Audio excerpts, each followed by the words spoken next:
அனைவருக்கும் வணக்கம். வாழ்க்கையே தேடலில்தான் ஓடிக்கொண்டே இருக்கிறது. அவரவர் தேவையை தேடுகிறார்கள். பலர் பணத்தை தேடுகிறார்கள்.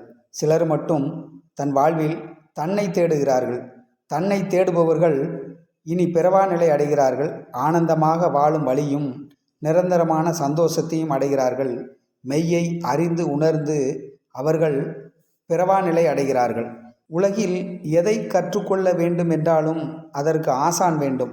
மற்றவற்றில் தவறு நடந்தால் பணமும் நேரமும் தான் விரயமாகும்.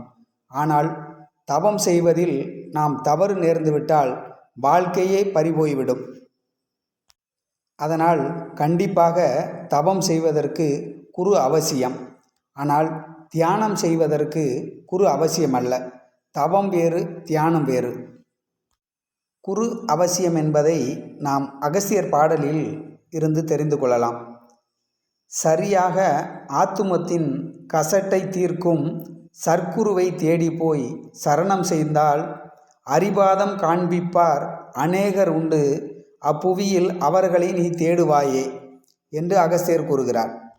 மெய்யான குருபரனை பூஜை பண்ணி வித்தை தந்த சர்க்குருவை நிதமும் போற்று, கையார மனமாற ஞானம் சொல்லு, காரணமாம் குருபதத்தை கருதி பாரு என்று கூறுகிறார். தவம் செய்வதற்கு குரு அவசியம் என்றாலும் நம்மில் பலர் குரு என்றவுடன் வெறுப்பாக பார்க்கிறார்கள். ஏன்? சில ஆண்டுகளுக்கு முன்பு சித்தர்கள் பாடலில் சிலவற்றை படித்துவிட்டு வெளிநாட்டில் உள்ள ஆராய்ச்சி நூல்களை படித்துவிட்டு ஆய்வில் இருக்கும்போதே ஆசிரமம் ஆரம்பித்து குருவாக வந்து குண்டலினி யோகா, வாசி யோகா என்று சொல்லிக் கொடுத்து பலரையும் இன்று நோயாளியாக்கி விட்டார்கள். சித்தர்கள் பாடலை முழுமையாக படித்து அறிந்து உணராமலே குருவாக வந்து விட்டார்கள்.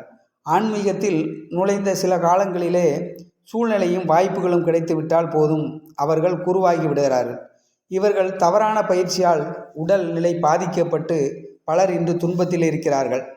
இவர்களை பற்றியும் அகஸ்தியர் தனது பாடலில் நூல் படிப்பார் ஞானி என்பார் சித்தர் என்பார், நோக்கமுற்று பெண்காலில் நுழைந்து கொண்டு கால் பிடிப்பார் கைப்பிடிப்பார், மானந்தனை காட்டினால் நாய் போல் கடிப்பார் மட்டை, மால் பிடிப்பார் மௌனம் என்று அறிய மாட்டார், பஞ்சகரே உன்னுடைய பேணி ஈசன், செயல்பிடித்தாற் பக்தி முத்தி எனைப்போலாகும், திடம் சொல்லார் எக்குருவும் தேர்ந்து கொள்ளே.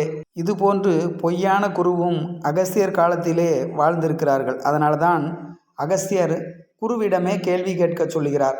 நன்றான ரேசகத்தை முன்னே கேளு, நலமான பூரகத்தை வணங்கி கேளு, ஒன்றான கும்பகத்தை உற்று கேளு, உண்மை சொன்ன விடம் கேளு, உறுதி கேளு, இன்றாகம் பழகுவதின் கடிகை கேளு, இதம் சொன்னால் மூவருக்கும் வடிவங்கேளு, குன்றான குறிகுணங்கள் மூன்றும் சொன்னால் குருவுக்கு உடல் உயிர் பொன் தத்தம் பொன்னே என்று அகஸ்தியர் குருவிடம் கேள்வி கேட்க சொல்கிறார். இதையெல்லாம் அறிந்து உணர்ந்த குருவிடம் மட்டும்தான் நாம் தவம் கற்றுக்கொள்ள வேண்டும். குரு மெய்யாக இருக்கின்ற பொழுது சீடருக்கு விழிப்பு நிலையில் மனதை நிறுத்தி காட்ட முடியும். அவரிடம் தவம் கற்றுக்கொள்ளும் பொழுது மட்டும்தான் மெய்யை அறிந்து உணர்ந்து இனி பிறவாத நிலை நாம் அடைய முடியும். எல்லா பயிற்சிகளும் புத்தகத்தை படிப்பதன் மூலமாகவும் ஆசான்களம் மூலமாகவும் நாம் கற்றுக்கொள்ளலாம். ஆனால் மனதை நிறுத்துவதற்கு மட்டும் மெய்க்குருவால் மட்டும்தான் முடியும். அவரிடம் கற்றுக்கொள்ளும் பொழுது மனம் நின்று இனி பிறவா நிலை கிடைக்கும். அனைவரும் தவம் செய்வோம், இனி பிறவா நிலை அடைவோம். நன்றி, வணக்கம். மீண்டும் சந்திப்போம்.